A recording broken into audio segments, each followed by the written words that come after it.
সমস্ত ধূমকেতুর মধ্যে সবচেয়ে বিখ্যাত হ্যালির ধূমকেতু সূর্যের চারপাশে একটি উপবৃত্তাকার কক্ষপথ পরিভ্রমণ করে চলেছে। দুটি পর্বে প্রতিটি ঘূর্ণন সম্পন্ন হয়, পেরিহিলিয়ান এবং অ্যাফিলিয়ান। সূর্যের সবচেয়ে কাছ থেকে সবচেয়ে দূরে চলে যাওয়াকে বলে অ্যাফিলিয়ান এবং দূরের সেই অ্যাফিলিয়ান পয়েন্ট থেকে সূর্যের সবচেয়ে কাছে আসাকে বলে পেরিহিলিয়ান। 1986 সালে 9 ফেব্রুয়ারিতে হ্যালির শেষ পেরিহিলিয়ান প্যাসেজ সম্পন্ন হয়েছিল, মানে সূর্যের সবচেয়ে কাছে এসেছিল। এরপর এটি সূর্য থেকে দূরে যাত্রা শুরু করে এবং এই 9 ডিসেম্বর 2023 পর্যন্ত এই অ্যাফিলিয়ান যাত্রা অব্যাহত ছিল।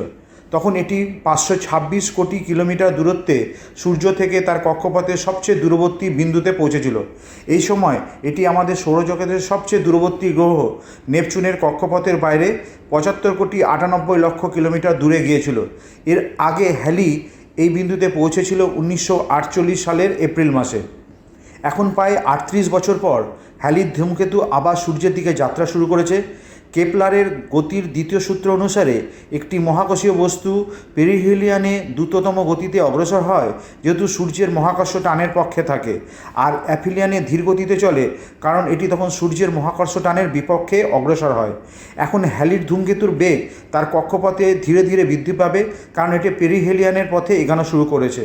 সূর্যের কাছে পেরিহিলিয়ানের শেষ পয়েন্টে 28 জুলাই 2061-তে পৌঁছাবে বলে অনুমান করা হচ্ছে এবং ওই সময়ের আশেপাশে বসন্তের শেষের দিকে এবং গ্রীষ্মের শুরুতে উত্তর গোলার্ধে বসবাসকারীদের কাছে হ্যালির ধূমকেতু সূর্যের কাছে আসার সাথে সাথে সকালের মহাকাশে দৃশ্যমান হবে।